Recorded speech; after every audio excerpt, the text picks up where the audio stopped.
नमस्कार विद्यार्थी मित्र हो, स्वागत आहे तुमचं आपल्या यूट्यूब चॅनलवर.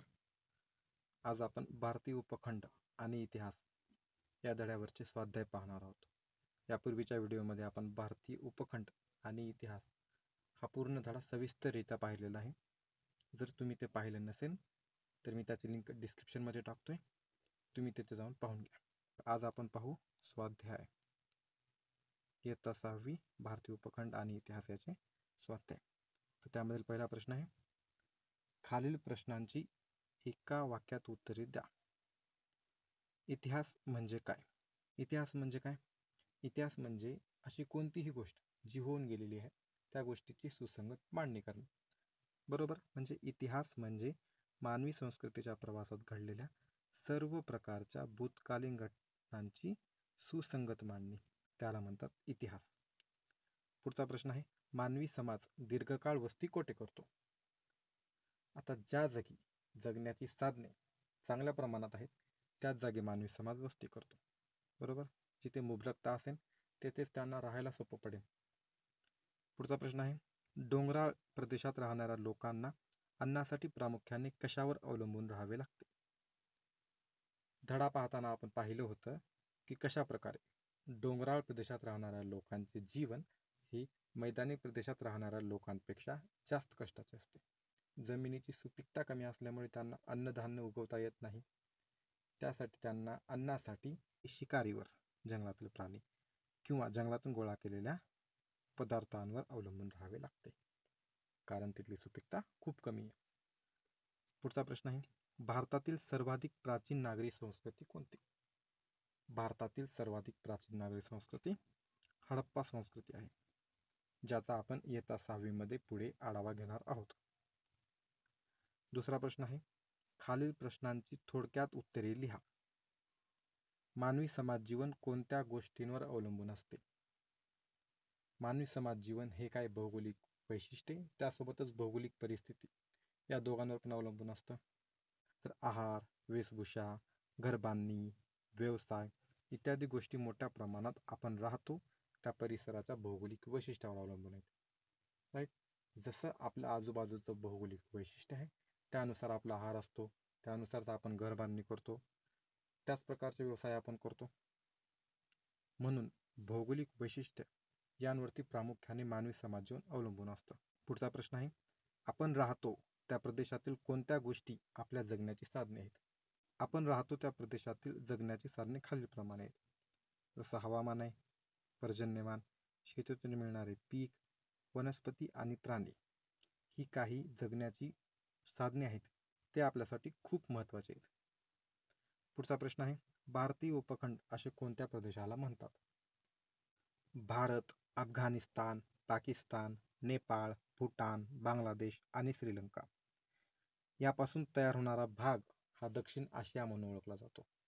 त्या दक्षिण आशियामध्ये व्याप्ती आणि भारताचे महत्त्व लक्षात घेऊन या भागाला, या दक्षिण आशियाच्या भागाला भारतीय उपखंड असे संबोधतात. पुढचा प्रश्न आहे, कारणे लिहा. पहिला आहे, इतिहास आणि भूगोल यांचे नाते अतूट असते. आपण काही वेळापूर्वीच पाहिले की मानवी समाज हा जगण्याच्या साधनांवरती अवलंबून असतो. कोणती जगण्याची साधने? जसं हवामान आहे, पर्जन्यमान आहे, शेतीतून मिळणारे पीक आहे, त्यासोबतच वनस्पती आणि प्राणी आहेत.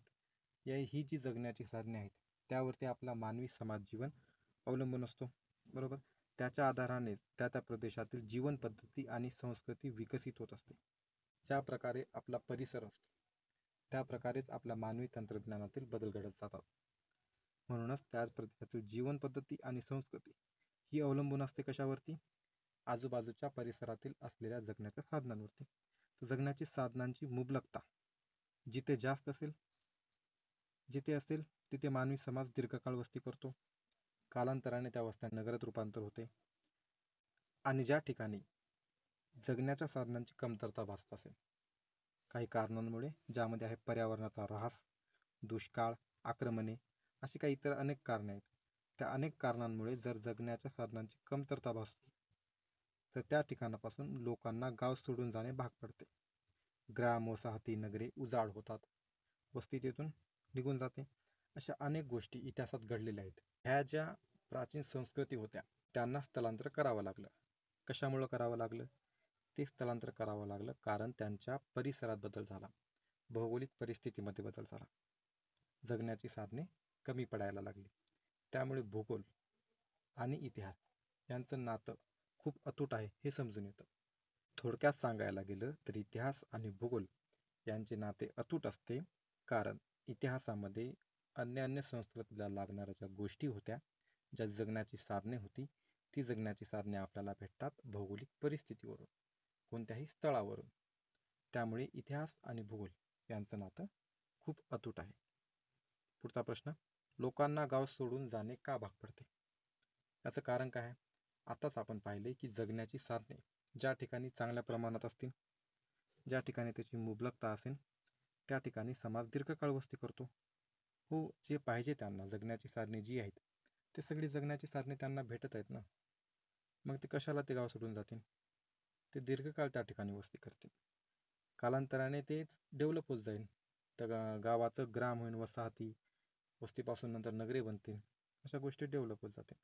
पण जर त्या ठिकाणी कोणत्याही कारणाने, जसं दुष्काळ आला, आक्रमणे आली, परकीय आक्रमणे, कोणत्याही कारणामुळे ही जगण्याची साधने यांच्यामध्ये जर कमतरता भासत असेल, तर त्यावेळी त्या गावातील लोक हे गाव सोडून जातात. त्या लोकांना ते गाव सोडून जाणं भाग पडतं. त्यामुळं नगरे उजाड होतात. पुढचा प्रश्न आहे, डोंगराळ प्रदेश व मैदानी प्रदेश यांच्या लोकजीवनातील फरक स्पष्ट करा. डोंगराळ प्रदेशातील लोकांचे जीवन हे मैदानी प्रदेशातील लोकांच्या जीवनापेक्षा अधिक कष्टाचे असते. कारण डोंगराळ प्रदेशातील लोकांना सुपीक जमीन खूप कमी प्रमाणात भेटते. ती सुपीक जमीन कमी असल्यामुळे त्यांना अन्नधान्य किंवा भाज्या उगवता येत नाहीत. त्यामुळे त्यांचं प्रमाण खूप कमी असतं. त्यासाठी त्यांना अन्नावर जर पाहिलं तर शिकार आणि जंगलातून मिळणारे पदार्थ यांच्यावर अवलंबून राहावं लागतं. त्याच जागी जर आपण मैदानी प्रदेशात पाहिलं तर मैदानी प्रदेशामध्ये सपाट अशी शेती करण्यायोग्य जमीन असते. त्याची सुपीकता पण भरपूर असते. सुपीकता भरपूर असल्यामुळे ते धान्य पण चांगल्या प्रमाणात उगवेन, भाज्या चांगल्या प्रमाणात येतील. त्यामुळे त्यांना अन्नावरती दुसऱ्या कोणत्या गोष्टीवर अवलंबून राहण्याची गरज नाही. ते अन्नासाठी धान्य आणि भाज्या जे त्यांच्याकडे भरपूर प्रमाणात आहेत त्यांच्यावर अवलंबून राहू शकतात. त्यामुळं त्यांना तुलनेने कमी कष्ट करावे लागते डोंगराळ प्रदेशातील लोकांपेक्षा. पुढचा प्रश्न आहे, पाठ्यपुस्तकातील भारत प्राकृतिक या नकाशाचे निरीक्षण करून त्यावरील आधारित प्रश्नांची उत्तरे द्या. आता हा जो नकाशा आहे दिलेला इथं, या नकाशाचे निरीक्षण करून आपल्याला ह्या दिलेल्या प्रश्नांची उत्तरे द्यायची. त्यामध्ये पहिला प्रश्न आहे, भारताच्या उत्तरेकडे कोणत्या पर्वतरांगा आहेत? हे भारत आहे आपला, ही उत्तर बाजू आहे वरची. भारताच्या उत्तरेकडे कोणत्या पर्वतरांगा आहेत? ही हिंदुकुश पर्वत आहे आणि हिमालय. या दोन आहेत भारताच्या उत्तरेकडे असणाऱ्या पर्वतरांगा. पुढचा प्रश्न आहे, भारताच्या उत्तरेकडून येणारे मार्ग कोणते? भारताच्या उत्तरेकडून येणारा मार्ग कोणता आहे? खुष्कीचा व्यापारी मार्ग, जो इकडून येतो चीनमधून कुठून तरी. हा इकडून येतो खुष्कीचा व्यापारी मार्ग आणि हा खैबर खिंड आणि बोलन खिंड या दोघांच्या मधून जातो. हा भारताच्या उत्तरेकडून येणारा मार्ग आहे. पुढचा प्रश्न आहे, गंगा ब्रह्मपुत्र या नद्यांचा संगम कोठे होतो? आपण पाहिले गंगा नदी कोणती आहे?